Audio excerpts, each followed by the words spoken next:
Welcome back to the Now Morning Show, 6:22 a.m., and it's time for us to shine a spotlight on the vision for the future, Caribbean community climate change.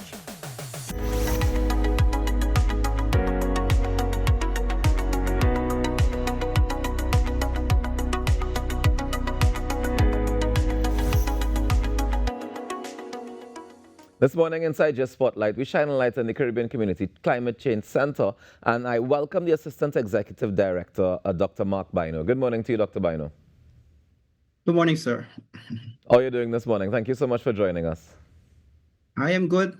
I'm good. Thanks for having me. Not a problem at all. So first off, for those who may not be very familiar, can you tell us about the Caribbean Community Climate Change Center and the work that you've been doing since 2005? Yes, the Caribbean Community Climate Change Center was formed by heads of state in 2004, and it became operational in 2005. It is the only Caribbean regional center that coordinates the response to climate change.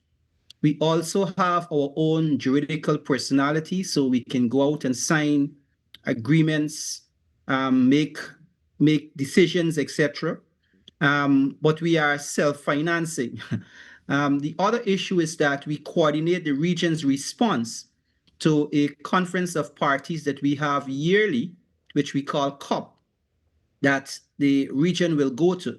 The Climate Change Center itself doesn't go in as a negotiator, but it coordinates, it brings together the negotiators, it finds the monies that we can be able to articulate what positions we want to put forward in the discussions. Now, since 2005 to 2020, we have seen a massive growth in the numbers. We started from lowly beginnings of 2 persons. Today we have over 60-odd persons. We are an accredited entity to the Green Climate Fund, and we got reaccredited recently. We were accredited to the Adaptation Fund, and also we are a center of excellence. Now, what does this mean for the Caribbean man? It means that through having accreditation, we are able to go out and raise funds. So we have brought in over $250 million to the region, and persons may not know this, but it is what we do. We are looking for another $500 million that we have within our pipeline. And so with these efforts, we are seeking to ensure that it is not just about money, but it's about using the money to build resilience to climate change. So this is what we do, and that's why we are continuing our efforts to deepen the understanding of the Climate Change Center. All right, thank you very much for that, Dr. Bynoe. I want to get into a little bit of some of the trends that you would have noticed or seen in the past decade or two since the beginning of the center in terms of what we should be paying attention to as Caribbean citizens when it comes to climate change and some of the effects that it's having on us. Yes, well, first of all, it is the more extreme hurricanes that we are seeing, okay? So it is not a case that we can divide ourselves from the trend of these hurricanes. We always had hurricanes. We will always have hurricanes. But the issue becomes the intensity with which these hurricanes are now hitting us. We see the trend of heat waves. And again, persons may say, oh, the place is feeling hotter. It is getting hotter because it's not our imagination. It is what is actually there. Then we have sea level rise, which is a slow onset event. It definitely will be a case, except we take mitigating actions, such as replanting mangroves, such as ensuring our seawalls are high.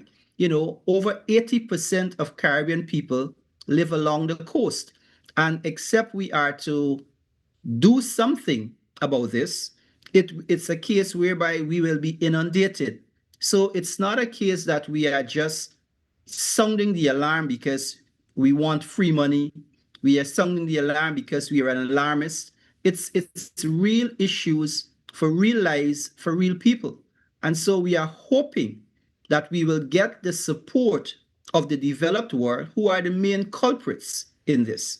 They are the ones whom have emitted a lot of greenhouse gases, and now we have China and India catching up, and they are looking to us to be able to mitigate and to adapt to these trends. But it is not our issues per se. And it seems to me that the rich countries are basically saying, well, small island developing states can go on, that they're expendable. And that's not morally or ethically justified. And it is not economically justified as well. All right, very clear there, Dr. Bynoe. But in terms of so you said that you were able to raise 250 million so far. We're looking at another 500 million, right? You mentioned the developed countries, and you mentioned hurricanes and natural disasters. You mentioned things that we don't necessarily have control over, and it's affecting us, right? So how does that money help us in the long run when it comes to climate change? What do we spend? Okay, what do we spend that money on? First of all, what's one of the first things that go down when a hurricane hits your island? One of the first things that goes down is your hydromet station, right? Because your hydromet station is literally stationed at the airport. The next thing that goes is your lights, okay? Because our electricity poles are still above ground, okay? The next thing that we have trouble generating is water. So why am I saying this? Because the 5Cs has basically used the resources it has acquired to be able to put in place hydrometeorological stations, which will give us a better indication. And these are not just hydrometeorological stations, they're automatic stations. So someone doesn't literally have to go out and turn them on and turn them off, so that we can be able to get the information when a hurricane is coming and even through a hurricane. Thus, we are seeking to build resilience of the member states. Secondly, we have looked at the electricity situation, and we are moving towards smart grids so that persons are able not to continue to build cables above ground, but that we can bury the cables. You know, this is a discussion I've had some time ago with someone from the utility company, and they indicated it is expensive to do. Yes, it is expensive, but if we do 5 kilometers per year, we would have been in a much better situation. So these are not things that we can avoid, but we are looking to ensure that we put systems in place whereby our lives can continue. We are seeking to build resilience so that they can be able to see that we can live with hurricanes. The third thing is the water supply. So what have we done? We have moved in and we are putting in place in Barbados some black tanks, just one black tank for a family.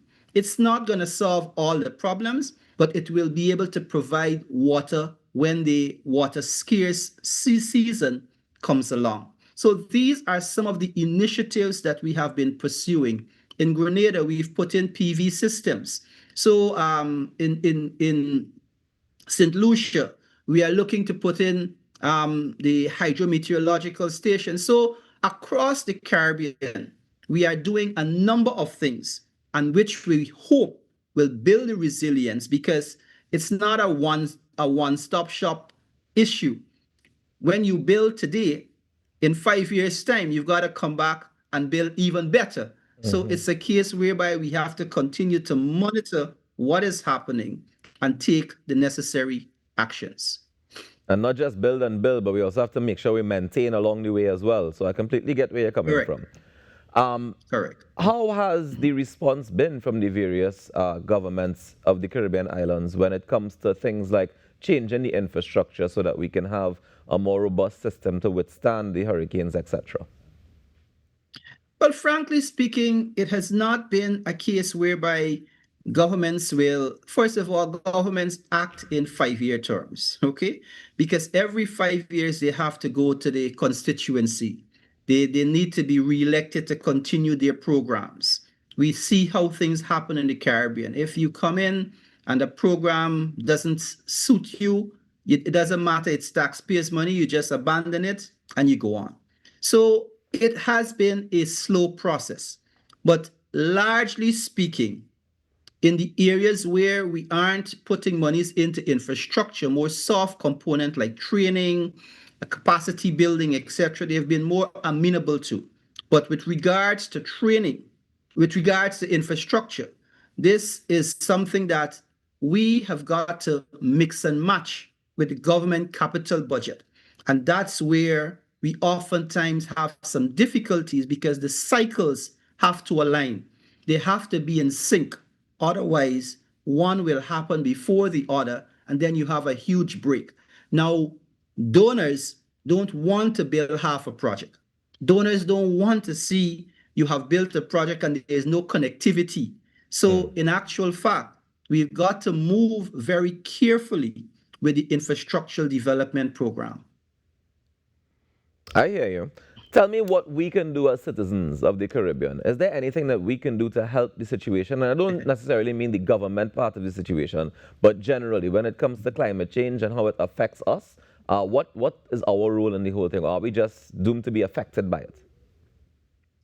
No, I don't think you're doomed. I think everyone can begin to take action, but reality is it requires the developed countries to take the lion's share of the actions. Yes, everyone can begin. You're not in a room, switch off the lights, switch off the AC, ensure you conserve on water. These are just generally good practices that we can do. But the reality is in the Caribbean, even if we were to switch off all the lights, we would only have about 1% influence on the carbon budget. So it's a case whereby the developed world it is essential that they take action. It is essential that they commit to what we are speaking about because most of the pollutants are coming from the developed world. So this is what we are saying. But with regards to what you can do, just continue practicing good, sensible habits. It will not only help to reduce climate change, but it will also reduce your budget. And this is something that every single one of us knows about. Every single one of us have had the issue of looking at, and it will help us to continue to have more disposable income that we will be able to put towards more useful purposes. You see, any magic words that everybody definitely wants to hear. More disposable income, and you can find a way to do it yourself. So give thanks and praises for that. Yes. Dr. Bynoe, before we go, you keep mentioning, of course, the developed world having the impact or greater impact than we do in the Caribbean. Now, I know that recently the Prime Minister of Barbados would have went to the COP that you mentioned earlier, and she would have advocated that same message that you're saying, that the developed world is responsible for most of it, and we end up being the victims of it and end up receiving the backlash from the hurricanes, etc. Has there been any response from the developed world to that speech and that saying it out in bold with her chest? Well, actually, yes and no. So they created the Green Climate Fund, which was a fund dedicated to providing resources to developing countries to be able to absorb and to build resilience to climate change. But this fund has been somewhat starved of resources. They have made pledges, but they have not fully committed. So in a sense, we are seeing a kind of half-hearted approach. The other thing is, we are speaking about you cutting back. I saw Arnold Schwarzenegger recently in an interview where he said environment and development are not in conflict. But if you are to move and have stricter environmental controls, we are able to then develop even better. And he used the example of California, the fourth largest economy in the world. I still believe our policymakers are missing a trick because they feel that if you should enforce, if you should bring about environmental regulations, which will keep people or hold their feet to the fire, that somehow it will cause them to lose the development thrust that they are after. It wouldn't happen like that. So it's a case whereby if we continue to go down the path of just polluting and asking countries like ours to bear the brunt of the cost, it will not work. So that is why I make the case earlier that it seems that they have already calculated that we are collateral damage. We are expendable. If we go under, it's not a problem once they continue to protect themselves. And that's what I think this message we need to walk away with. Well, Dr. Bynoe, I think we'll leave it right there and walk away with that message. So thank you very much for joining us this morning and for sharing, and all the best going forward. Thank you. Thank you very much. No all problem. The best Enjoy the rest of your day. That's Dr. Mark Bynoe, the Assistant Executive Director of the Caribbean Community Climate Change Center, chatting with us about their vision for the future, what's happening currently, and what we need to move forward. Let's take a quick break and we come back with more on in our morning show. Stay tuned.